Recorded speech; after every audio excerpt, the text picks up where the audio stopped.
In this chapter, we're going to be going over interpersonal communication. This is chapter 8. All right, so our learning objectives is to compose effective emotional support messages, practice direct and indirect strategies for managing privacy and disclosure, express your personal desires and expectations assertively, and then manage interpersonal conflict by using an appropriate conflict management style. So that last one's going to be especially important for your conflict management analysis paper. That's what it's called. So that's going to be coming up. So be sure in that section to specifically take notes for your paper. Okay, so interpersonal communication is, obviously we know that this is communication between two people. We also know that it is overall, it really is kind of the overall emotional tone of a relationship, meaning think of someone that you're very close to. So like I could say my husband, we have interpersonal communication with each other because we're dependent upon one another. We have a relationship. He's somebody that I would call be in my intimate category. If you remember from the last chapter, there's 3 categories of people. There's acquaintances, there's friends, and then there's intimates. And intimates can be your best friends, your family, your spouse. It can be romantic or it can be platonic. So for this example, I'm going to give kind of 2 examples. So my husband and then also my best friend, Holly. So the way that my husband and I communicate, we have a particular emotional tone that kind of underlies the way in which we talk to each other. So you may notice this in your relationships. You may notice how different people, you kind of have just an overall different emotional tone, maybe with some people, and then this is good, but you're a little bit more combative. Maybe you debate a little bit more, argue a little bit more, or a little shorter with one another. Sometimes we do this with the people we're closest to. While other relationships, you might have more of a open communication type relationship where you feel a little safer communicating. So every relationship that we have in which we have continual interpersonal communication with a person, it's going to have an emotional tone. So what we're really shooting for in every relationship is going to be a positive communication climate. So in a positive communication climate, both people within it feel valued, they feel supported. That is really what we want in all of our interpersonal communication. We do this by giving confirming communication messages, and this just conveys that you care about the other person. This can be done verbally or non-verbally. So might just be the way that you listen, you pay attention, you show like non-verbally with your face that you care. You might lean in and listen, or just what you say. You might affirm or let them know you're listening, tell them to continue talking or whatever it is, but you're confirming the other person.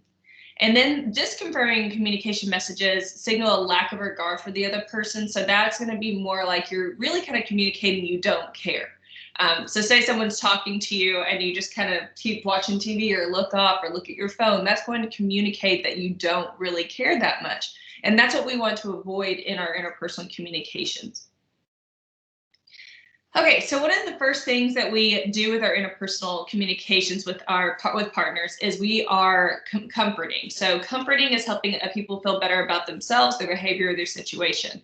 So you probably have at some point in life told someone about something going on with you. Maybe you like you had a family member pass away unexpectedly and you're telling your friend about it, or maybe you're telling someone about an awkward situation at work and you don't know if you handled it correctly. Or, there's so many situations, but most likely you've shared something like that to somebody that you consider probably an intimate, and that person comforted you. They told you it's going to be okay. They're there for you. Maybe they affirmed your behavior or talked, whatever it is, they comforted you. And vice versa. You've probably given comfort to other people when they have shared things that they've self-disclosed things that they're going through. And one of the most important parts of comforting others is creating a safe space for people to express their thoughts and feelings. So the most important part is truly letting people know you can say what you're really thinking. You can share and express your feelings without feeling like I'm going to judge you for it. That's really important. And then helps people to comfort others by improving their self-esteem and relationship with the person. So even when you're the one comforting others, it actually helps you too. So not only is it helping the other person, but it helps you feel more self-esteem, and you also feel good about the relationship. It makes you feel good to help others. So comforting is a good thing in relationships. So a couple of guidelines we want to follow whenever we're comforting others is first to clarify our supportive intentions. Anytime that I feel like something that's kind of been a continual guideline in all these chapters is to be very open and honest about what you're doing. Like be open and honest in your communication, tell people what you're thinking and what you're doing and your intentions behind things. That's going to help. So clarify supportive intentions. Buffer a comforting message so that a person's positive or negative face need can be addressed. So face is kind of your perception, what you want people to see. So like whatever your perception of yourself that you're wanting to show to others. We all have that. We all have a face that we put on. And that's not bad. That's not like being two-faced. It just is everybody kind of has this self-concept that they want to show to the world. And so there's, we all have different needs that go along with that face. So there's positive face needs. So these are like the desire to be appreciated, liked, and valued. And there's also negative face needs. And it's not necessarily like these are bad face needs. It's just these are different from the positive. So it's the desire to be independent and self-sufficient. So the negative face needs are more so like you want to feel like you can take care of yourself and you can do things. So you don't want to make people feel okay, so here's an example. So say my husband and I are talking and I'm sharing something I'm going through with a friend and I'm kind of struggling with the situation. Well, my husband really likes to just fix things. You know, he's just a guy. It's like as soon as I tell him something, his mind just goes straight to not comforting necessarily, and maybe a little bit of comforting, but he definitely just wants to fix the problem. And in his mind, that is being loving, that's being comforting because he's saying, I'm just fixing this for you. Here's a great option how to fix it. But sometimes that's not what people want, and it's because of the negative face needs. You know, I have a desire to be independent, to think for myself, to come up with my own conclusions and decide what I want, you know, and not feel like I can't come up with those things or come up with a solution. And so by kind of putting these thoughts on me, it kind of makes me feel like I don't know what I'm doing, or I don't know, you know, and it's not even that maybe I think about it that way, but I do think looking back on it, that might be some of why it frustrates me. One, I just want them to listen. And just kind of comfort me. But two, it kind of goes against my negative face needs. You know, it makes me feel like I'm not independent, like I'm not self-sufficient, like I couldn't come up with those ideas. It's just that so you want to think about that too. You always want to think about how you present your comforting to somebody, and that you're making sure to kind of make sure that it aligns with their positive needs and also their negative face needs. Okay, so the next thing we want to do is use other-centered messages. So other-centered messages are comforting messages that encourage those feeling emotional distress to talk about what happened and how they feel about it. So basically, these are those kinds of statements or questions that just keep people talking. And, you know, it might just even be things like, yes, right, I understand. It might be those things, or it might be, can you tell me more about that? Or why do you think it makes you feel that way? Or, you know, those kinds of questions that get people to continue talking about how they feel about the situation. Then you also want to reframe the situation if possible. You might also, once you feel like they are open, like after you've listened for a while, that's really important. After you've listened for a while and really tried to send other-centered messages, really allowed them to speak their mind fully, and it kind of comes to a point in the conversation where it's kind of your turn to speak, then you can, if necessary, reframe the situation for the person and maybe offer some ideas and observations just from listening in, maybe some alternative explanations or thoughts about what's going on. Sometimes that happens. I know it's sometimes helpful when, you know, like my friend might tell me about something that's going on with her and her husband, and she's just talking about how she sees it. And, you know, listening in, I might see things, you know, from both perspectives. And so not necessarily saying she's wrong, but saying, hey, have you ever thought about this? And giving her kind of another perspective on it. And then the last thing is give advice. So this is really important that you understand this. Giving advice is not always what people want. Just like I said with my husband before, sometimes when I talk to him and share things that I want comfort for, I don't necessarily want him to fix it, right? I don't want him to tell me this is how you should do things or give me advice right away. Most of the time I want him to listen for a period of time. And then after he listens, I might want some advice. But for the most part, I kind of want him just to listen. And then, you know, what another good thing to do with advice is to ask first. So like once it comes to a point where you've listened for a while and, you know, they kind of come to you, they might say, well, what do you think? What do you think I should do? They might actually ask you that. And so therefore you can give some advice. But then sometimes they don't. And so if you're going to want to give advice, it's always good to ask first. I know that seems kind of silly, but it really actually is good to say, do you want some advice, or is it okay if I were to share some of my thoughts on this? Or, after listening to you, I was thinking of some things that might help. Would you want to hear those things? It's always nice to just kind of preface that, like to tell people, hey, I would like to give you some advice. Are you open to that? And if they're open to it, then you can give your advice. But again, you want to try to help them save face, right? You want to think about their positive self needs and their negative self needs and kind of adhere to that. To see more examples of that, I'm pretty sure the book gives you several examples. I think their names are David and Paul, like an example of them working through that, doing that and kind of adhering to each other's faces. So, and their face needs. So think about that. Okay.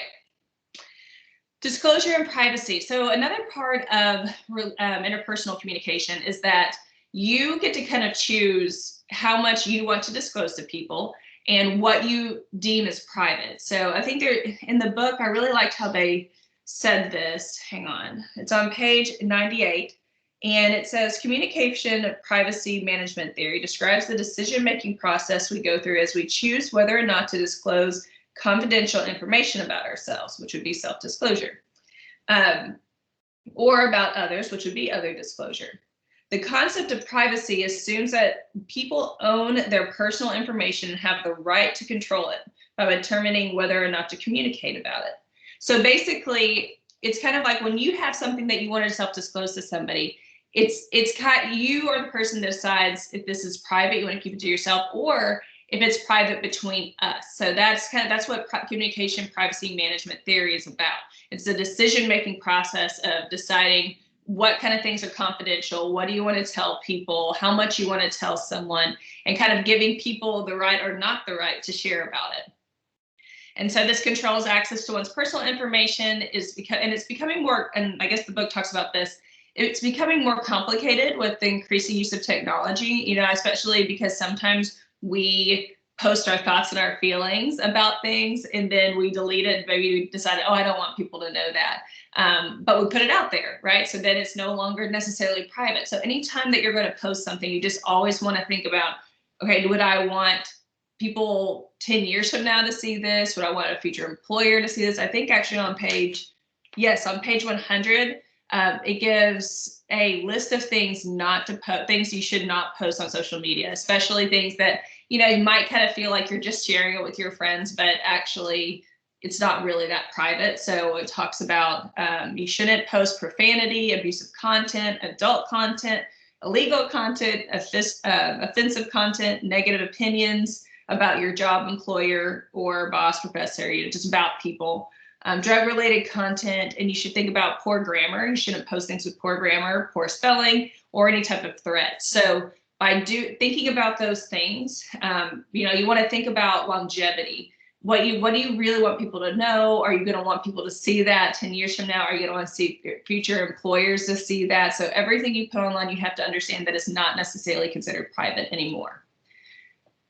Okay, so then effective communicators choose to disclose or withhold information and feelings based on. So if you're wanting to be an effective communicator with your interpersonal communication, you want to think about these things, right? First, you want to think about relational motive. So you want to think about how does this going to better hinder this relationship?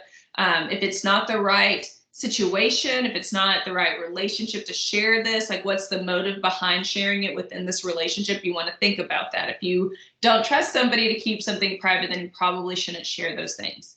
You also want to think about the situation. Is it appropriate within the situation to share something confidential? You want to think about that. Sometimes situations it makes it a little bit different now, because you might be on the phone sharing something, you're walking through the grocery store, telling your friend something that just happened on the phone, and the person next to you could hear what you're talking about. So you want to think about that.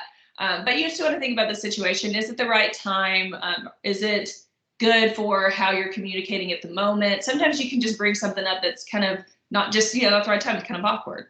And then you have risk-benefit analysis. So you also want to think about what's the risk associated and the benefit. Anytime that you share private information, there's always a risk associated with that. There's always a potential that someone will share with somebody else. But what's the risk and benefit? So for me, when I share things with my friend Holly, I know that she may tell her spouse that about something that unless I specifically tell her not to, which I still don't know if she will or not tell him about what I say. I would assume she wouldn't. But even so, I know that's part of the risk, and I've accepted that risk. So that even if she tells him, I'm really not going to be upset about it, because I know they have such a close relationship. They're going to talk about things. Right. So you want to think about that. There's more of a benefit there. Even though there's a risk that she might tell her husband, there's a benefit because I know she always gives me sound advice. Right. So you want to think about that. And then maintaining privacy. Benefits include control and independence. Risks include being misunderstood and social isolation. So another part you want to think about is anytime we share our thoughts and feelings too, it gives it, the benefit is that you get to kind of control that situation and decide for yourself. But then there's also the risk of being misunderstood about what you're talking about, you're not being fully understood about it, or even someone disagreeing with you and it causing some type of social isolation. But those are some risks, and in every situation is going to be different risks, but you always want to think about the risk and the benefits whenever you're thinking about sharing information. Effects of disclosure and privacy on relationships. So the first effect is intimacy. We talked a lot about how self-disclosure, that is part of relationship building. If you want to become closer to someone, it requires both people to self-disclose information about each other.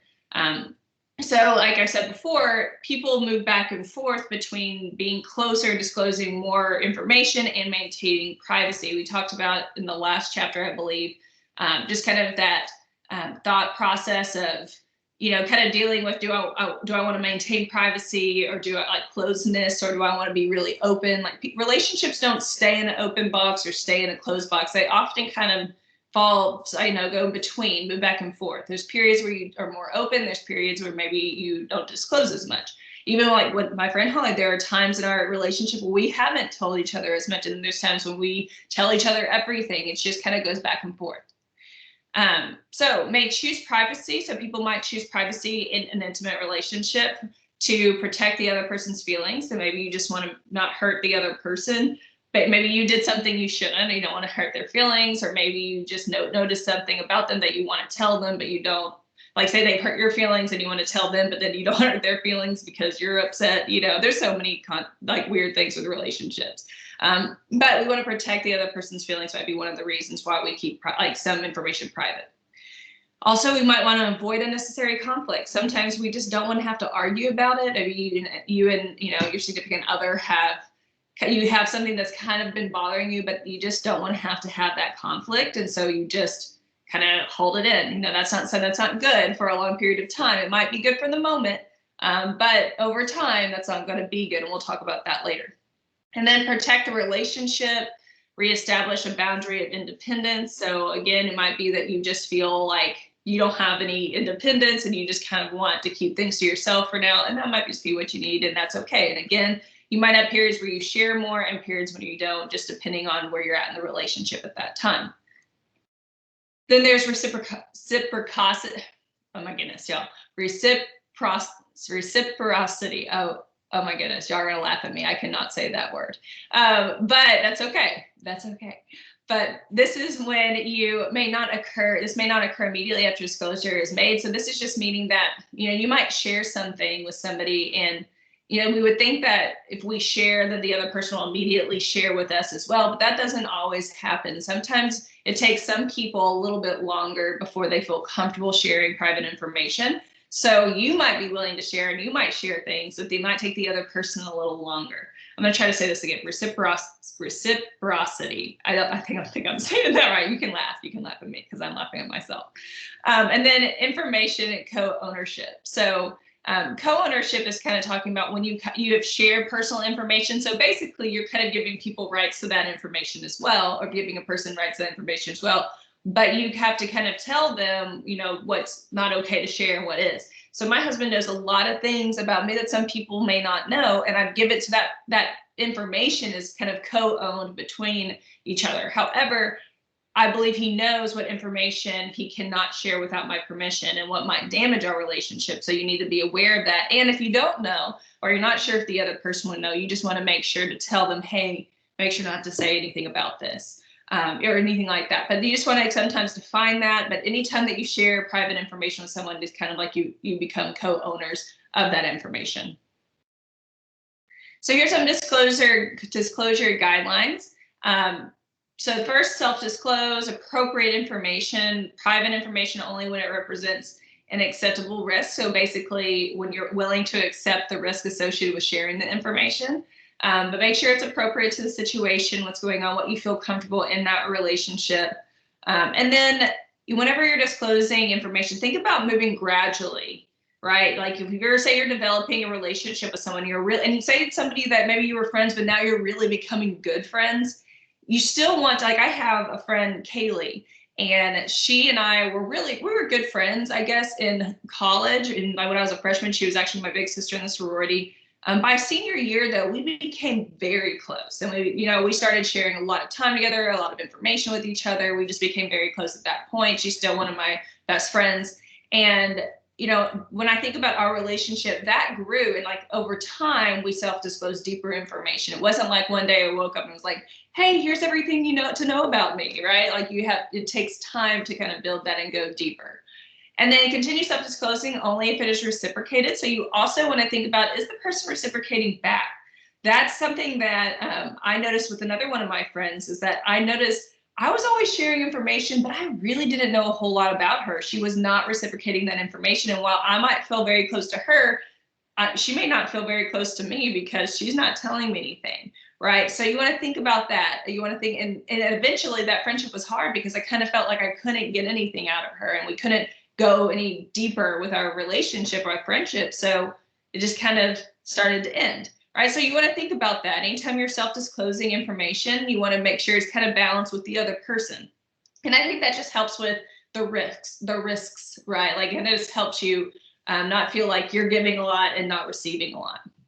And then reserve highly personal self-disclosure for ongoing intimate relationships. So again, if there's like a lot of personal self-disclosure, reserve that for the people that you truly like think of as your intimates, that they're going to be there for a long time. That's information that probably should reserve for them rather than sharing with just anybody.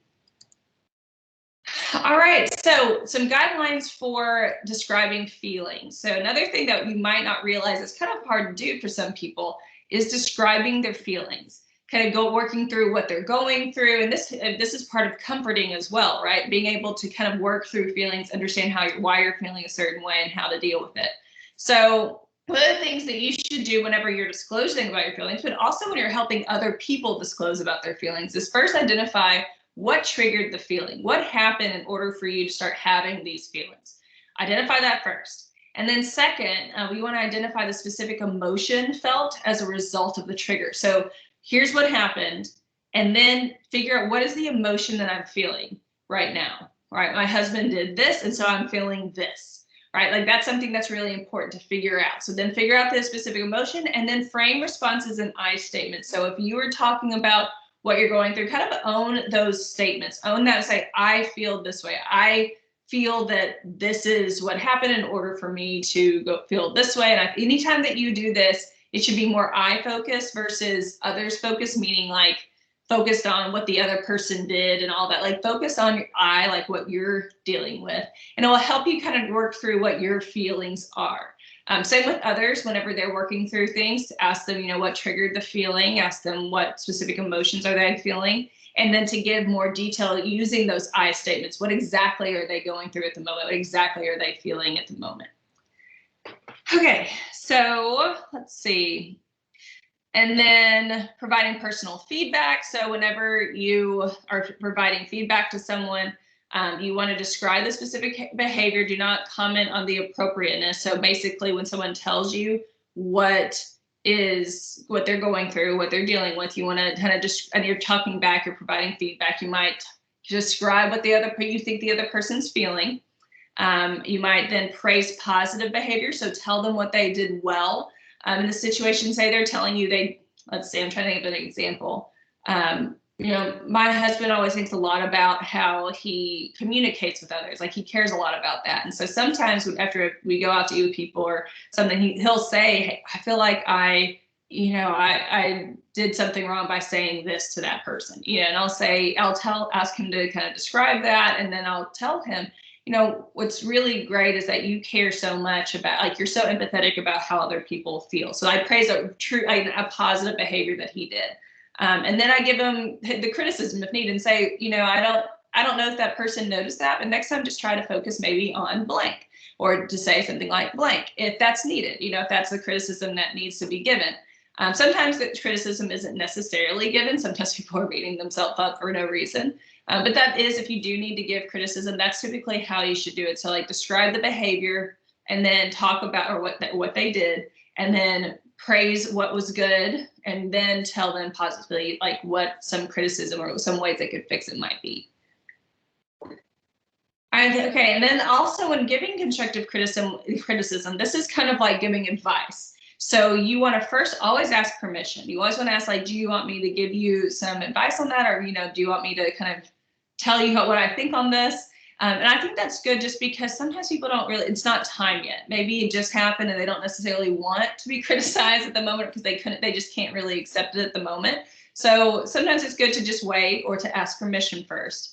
And then describing the behavior and its consequences precisely. So like describe exactly what it is. Don't try to do it big frame and like apply it to them as a person. Maybe just say this particular action or behavior can cause. So like I might tell my husband, he doesn't do this anymore. But sometimes when he sits and he's listening to people at the table, he'll bounce his leg. He doesn't really notice he's doing it, but to other people, they might see that and they think, oh, he wants me to, hurry up, or he's ready to go, or whatever. And I noticed that sometimes people would just kind of wrap up real fast and say like, okay, well, we can go. And I noticed it always happened when he was bouncing his knee. And so, something I kind of talked to him about was like, hey, do you mind if I tell you something? And he was like, what? Yeah, sure, you can tell me. I go, okay, well, when you bounce your knee, and I know you don't notice it, but when you bounce your knee, it kind of just, just the nonverbal cues with that just kind of makes people feel like, think like you're ready to go and they should hurry things up.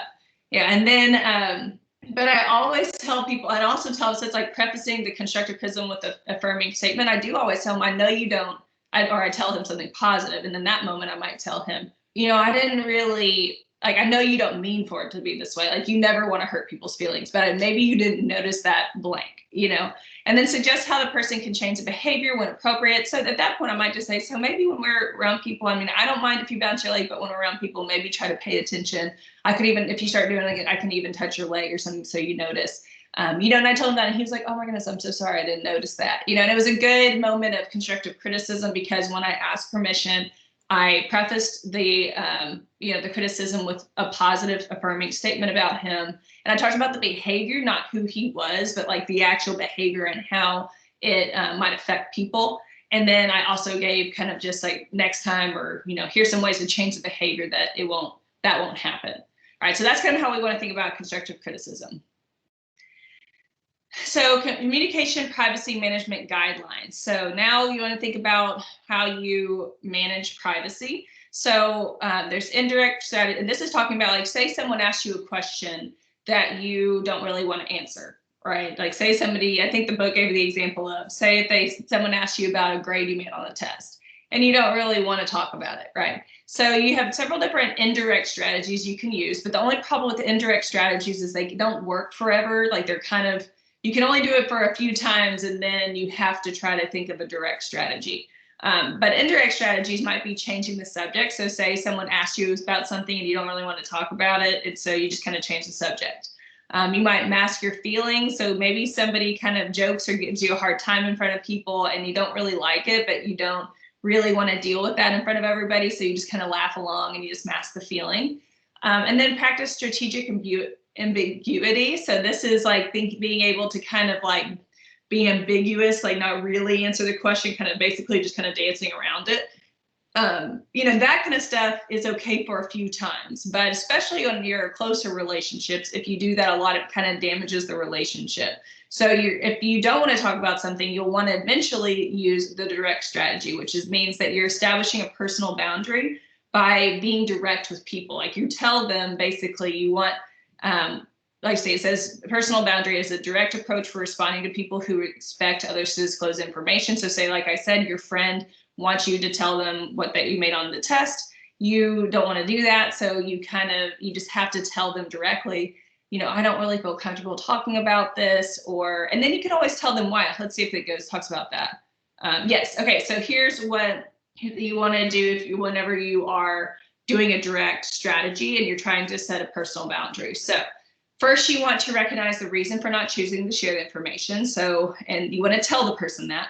And then identify the privacy policy that's guided the decision. So basically, the policy you now want to use with that information. And then preface the statement with an apology or a form of I-centered message to establish the boundary. So something like that might be, I think the book says, let's see. This is kind of a little bit much, but I think it's just trying to really show you how to do this correctly. You might not actually, I feel like I wouldn't actually say everything that this says, but I get what they're saying. This is on page 103. And this is like saying that Pat asked Eric about his grade and Eric didn't want to talk about it. So this is how he responds. I'm sorry, I know that everyone's different and I don't mean to be rude, but I'm not comfortable with sharing my grades. It's been my policy not to ask other people about their grades or discuss my own ever since I got teased in high school or when I was a kid about my grades. So I value you and your friendship and hope my policy doesn't offend you. So, I mean, I think that's great. I think people normally wouldn't say policy. You might just say, I just haven't really ever shared about my grades. I never felt comfortable sharing about my grades with people just because I used to be teased about it. And it just kind of makes me uncomfortable. And I don't want to make anyone else uncomfortable either. So I hope that doesn't hurt our friendship. I really, I don't mean for it to be rude or anything. I just, don't feel comfortable sharing about it.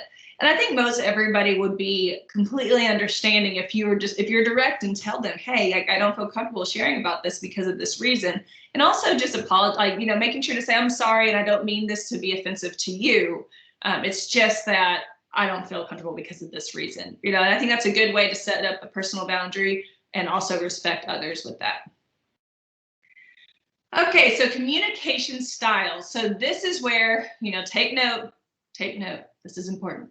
This is what's going to go along with your conflict management analysis paper. So please pay attention. This is what I'm going to want you to include in your paper. Okay, so these are different types of communication styles when it comes to conflict. The first type of style is a passive communication style. And this is submitting to another's desires and expectations while concealing one's own. So this eventually is going to, hold on, let me make sure. Yeah, okay. I just want to make sure that I was on the right slide.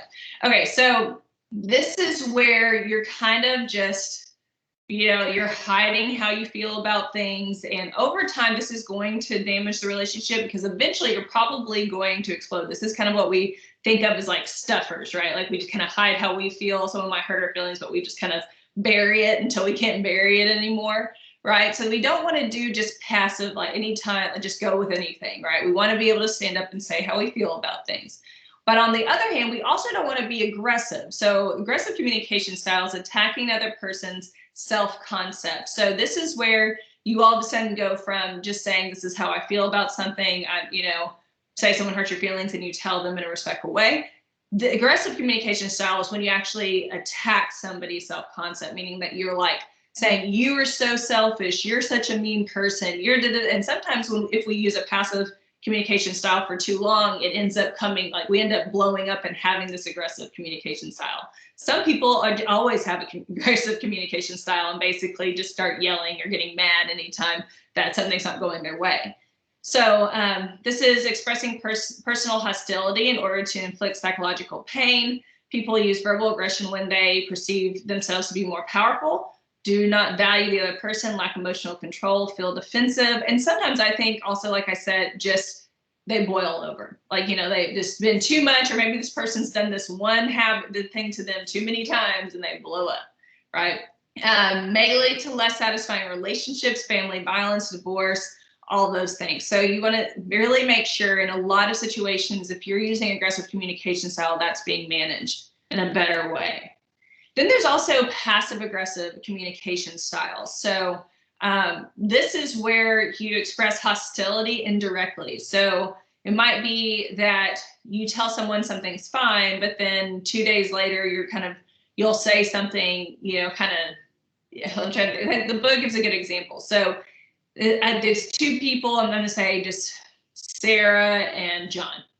So they always work out. They're a couple, and they always work out on Saturdays. And but or not Eric, what did I say? John. But John now has a new work schedule where he doesn't get home till 3 a.m.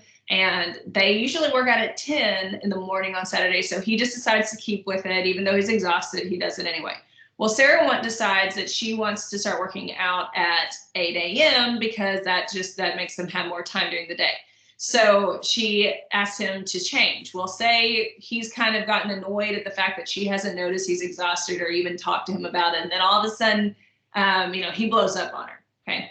Well, then he blows up on her, but then he apologized and said, "I'm sorry. I shouldn't have blown up on you. That's not the case. Is there any way that maybe we could just work out at 9 instead of 8? And so she says, it's fine, whatever, doesn't matter. And she says it's okay. But then whenever it's the next Saturday, she goes and works out by herself at 8 and doesn't tell him. And then whenever he gets there at 9, he's like, "Oh, well, I thought we were working out at 9. And she goes, "Oh, you know what? You said that I always need to do things my way, so I didn't want to bother you." And she just kind of like passive aggressive, like, "Oh, it's fine. Well, I just thought it would be better if I did it this way." Even though she said it was okay earlier, she ends up doing something kind of passive aggressive about getting her way. So we also don't want to do this because this can also damage our relationships. It can also hurt the other person, make them feel less respected. So you don't want to do passive aggressive. So what we're really looking for is an assertive communication style. And assertive is not the same thing as aggressive or rude or anything. I think sometimes when we hear the word assertive, we think of someone that's like leader and just very like assertive and does these things. That's not necessarily what this is talking about. This is just someone who is assertive about sharing their feelings, sharing their thoughts. And it's important, and people respect that. And it just helps the relationship in general when you do this. It also helps you not get to a point that you get really mad about things, right? So first, you want to describe your personal needs, rights, desires, and expectations honestly and directly. So to have this assertive communication style, it's good to be open and honest with the other person, while also demonstrating respect and value, not just for yourself, but also the other person and the relationship. An effective assertive message does these things. It describes the behavior or event objectively. So it's not pointing the finger at somebody. It's not saying you always do this, or it's saying in this situation, when this happened. So we talk about the behavior or the event objectively. Proposes one's interpretation of it, so then explains what you thought about that action or the particular behavior or the event. Names the feeling one has as a result, then tells how you feel about it. So this is how I interpreted it. This is how I feel about it. Identifies potential consequences for oneself, one's partner, others, and suggests one's intentions regarding how one will act and or what one expects in the future. So basically, it's kind of just having an objective approach that is a little less emotional. I mean, sometimes you can't take the emotion completely out of it, but it's able to not blame the other person. It's not making the other person feel damaged or like they're not good. It's more so saying, hey, this particular behavior, this action, or this event, I interpreted it like you were doing this. It felt this way to me, which hurt my feelings or made me feel not valued. That might not be what you meant to communicate, but that's how I felt. And so then you think about, I feel like this might happen if that continued.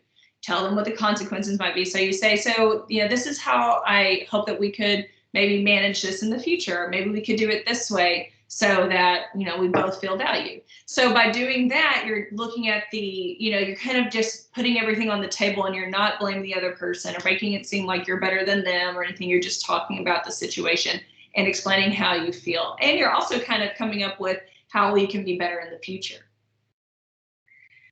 Okay, so then with the communication styles, you want to think about culture and co-culture considerations. So in individualistic cultures, America the US is a individualistic culture. We tend to value assertiveness. We tend to value when people tell not how they feel, like, some people share way too much. But like I just said in the last one, like assertive meaning that you share in an objective way, in a respectful way, those kinds of things. And collectivist cultures, they don't necessarily like assertiveness as much. They think more about harmony and being a little less assertive and being a little bit more passive. That's going to be more respectful. And then you also want to think about co-culture groups. So like how females have been kind of who embrace like the female gender norms, they tend to be a little bit more passive or passive aggressive. Whereas males who embrace that masculine gender norm, they tend to be taught to be a little bit either more aggressive or more assertive. So we both want to kind of, even if we've been taught those gender norms, notice that and try to just come up with a more assertive, respectful way of managing conflict. So there's obviously going to be distinctions, and we need to recognize that, and we want to think about how we can manage it correctly. All right, so interpersonal conflict, again, pay attention, important. This is, again, going to be important for your paper. So interpersonal conflict is, and this definition is important. Please note this definition. The expressed struggle between two interdependent people who perceive incompatible goals, scarce resources, and interference from the other in achieving their goals. Okay, so expressed struggle means that both people have to be involved in that struggle and have to know that a conflict exists. Meaning that if you don't tell somebody you may be mad at that person, but if they do have no idea about it, it's not an interpersonal conflict because there's not an expressed struggle. It's not anything that has been expressed. Okay. Also, say you don't like what someone says on TV. That's not an interpersonal conflict because that person, say you're listening to a newscaster and you don't like what they're saying and you're mad about it. That's not an interpersonal conflict because you and that person are not dependent upon each other. You can't express that struggle to that person, right? So that is not considered an interpersonal conflict. That's just you being upset at what somebody's saying. But you and your spouse or your friend or your partner or whoever, you have to be able to have that interdependent relationship, meaning that you are connected. And then you also have to express that struggle. You have to perceive that there's incompatible goals, meaning that something the other person is doing or thinking or saying, something about that they're getting kind of in the way of the goal that you're wanting to meet. You have to believe that there's scarce resources. So maybe you think that, like, say, I don't know, you're kind of arguing about, like my husband and I, it's not really an argument, but something we talk a lot about is, do we want to send our son to private school or to not private school, what is that called? Public school.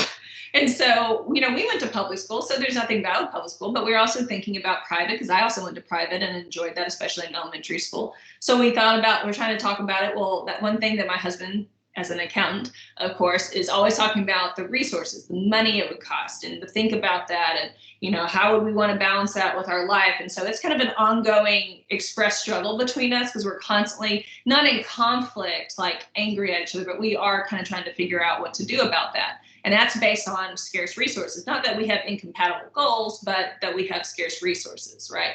And then interference, you might also feel that there's an interference from the other person in achieving a goal, like the way they want to do something is interfering with the way that you want to get to the end result.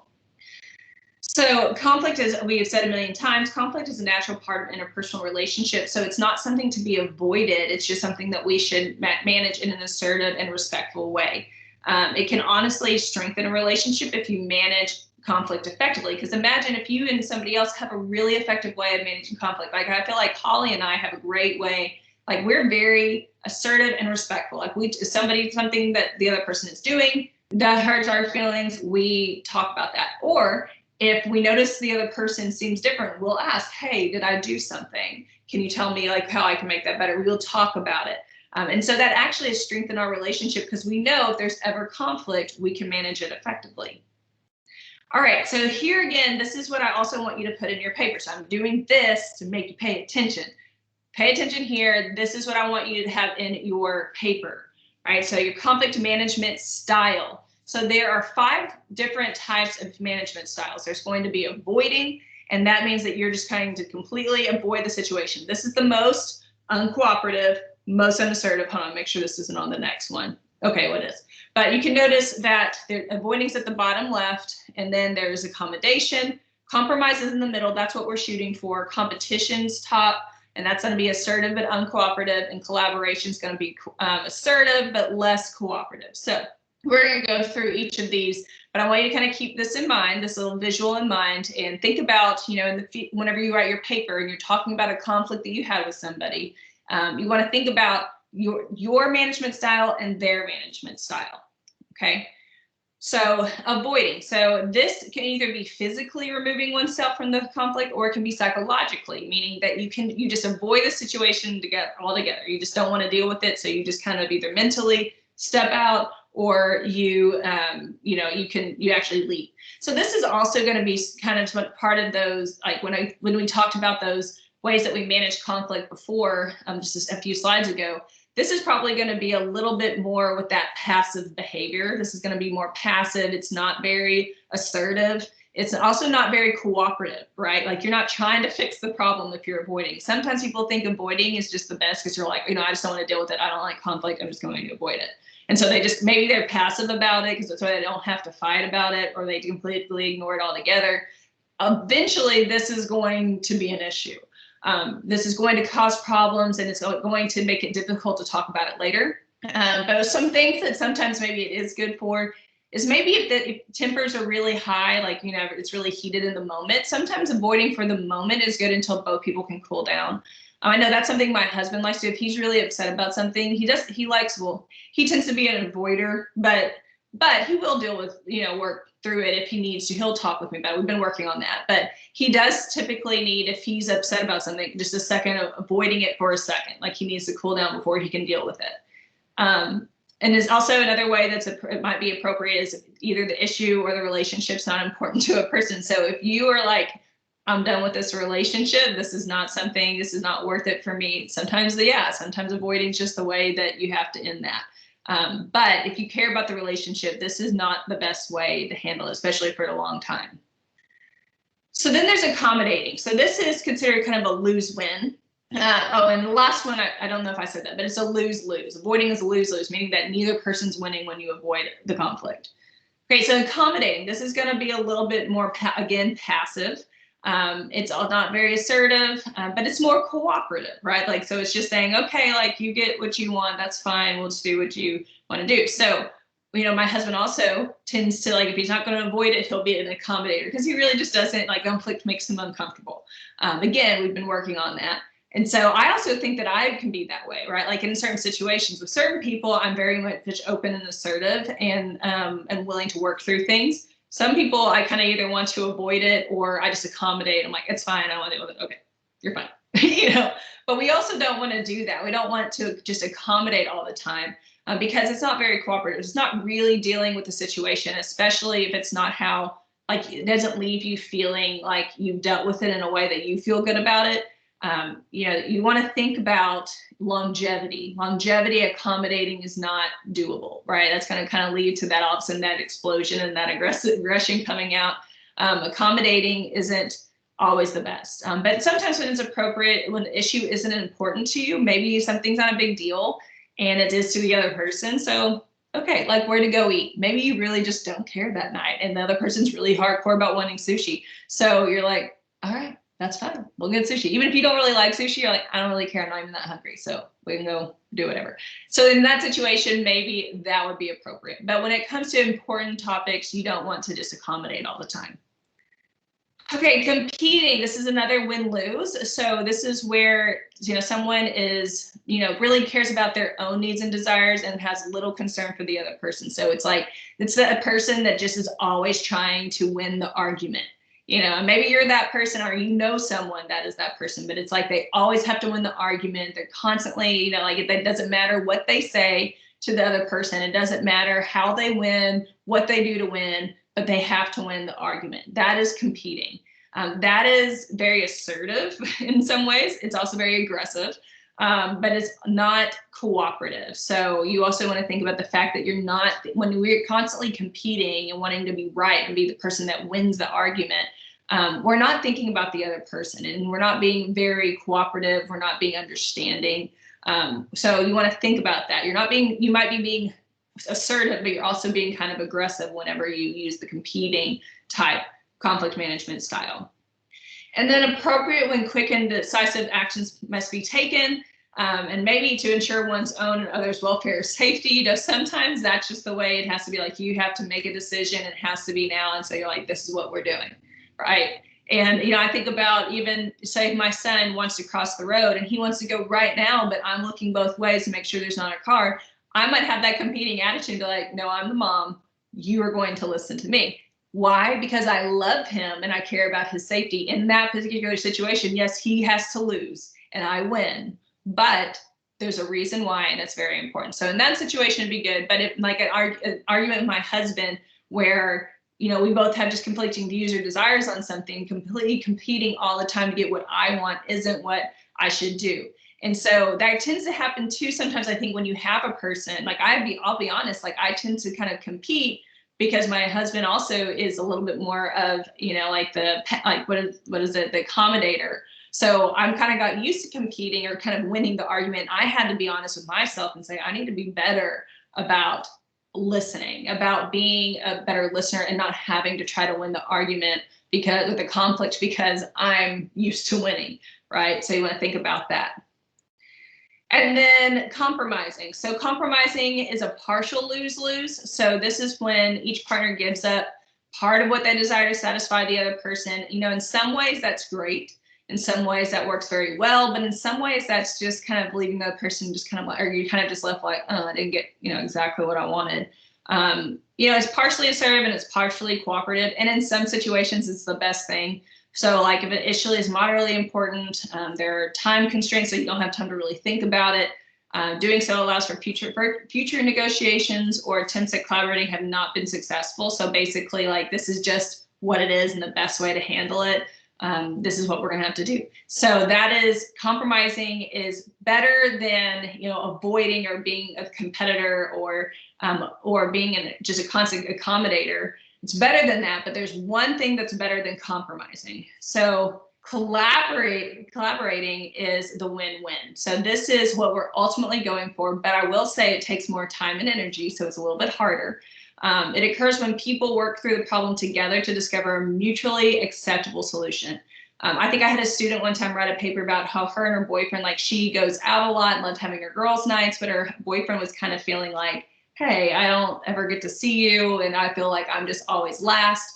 You're last kind of last thought, or we might have plans and your friends say, and she really cared about him. She just was so used to doing her own thing, right? She'd been single for so long. She's like, I'm just used to just being me. And so she and him had to sit down. She said, actually, with this paper, we sat down and talked about it and we collaborated on it. And not necessarily saying that she had to lose out with her friend time, but just, like if she's going to make all this time for her friends, just to do an equal amount of trying to make time with him. Maybe that if she wants to go out with her friends at night, that's fine. But maybe we could catch lunch at, after for an hour while we're at work, since they work near each other, or, whatever. But it was just like they collaborated and worked on it and thought of a situation that was acceptable for both of them, that neither person felt like they were losing out. It is both assertive and cooperative. So they both were assertive and expressed their feelings and were honest and listened to the other person, and also cooperative because they worked together. They worked and thought about it, brainstormed, and came up with the best solution. And then it's appropriate when the issue is too important to compromise, like they cared about each other, and they were, he was feeling like kind of a second thought, and that's important. She wanted him to not feel that way. So they worked through it. And then the relationship is important to you. One wants to come up with a creative solution to a problem. So even like if you're just working in a group, you might need to collaborate with the other people in the group to come up with the best answer, right? So these are the different conflict management styles. So when you're writing your paper, think about that. Think about which, what kind of conflict management style did the other person have, and what did I have in this particular argument or this particular conflict? And then, if we both worked really hard to collaborate, great, explain that. If you feel like you didn't choose the best way of handling it, why is that? And then how should you work better to come up with the best way to handle it? So I'll talk about that more in the video on the paper, on my instructional video, but I just wanted to say that here so you knew to pay attention to that section. Okay, so some collaboration guidelines. So first you want to identify and own the problem. Again, this is being open and honest, but also respectful. Describe the problem in terms of behavior, consequences, and feelings. So don't blame or accuse. Don't put it about the other person, or you always do this. Like you just want to make sure that you're talking about the situation at hand. Find common ground. So there's always a point that I think people don't realize that I think both people are wanting the same thing. and you have to find the common ground. So like my husband and I talking about private school versus public school, we just want the best education experience for our sons. So, we have that common ground. So already we can say we're working together to come to find that common ground. Right. So mentally rehearse in order to state the request briefly. So you don't want to go on forever about things. You want to be able to to come up with think about what you want, desires, all that, and be able to briefly and concisely tell them. Disengage if needed. If you need to step back, then do that. Respond with genuine concern, so make sure that you are showing genuine concern for the person and the situation. Paraphrase, ask questions, so basically just ask for clarifications. Again, seek common ground, and then ask for alternative solutions if you're having trouble coming up with a collaboration. All right, so here are the key terms, and that is it. So thank you so much for listening to Chapter 8, and if you have any questions, as always, let me know.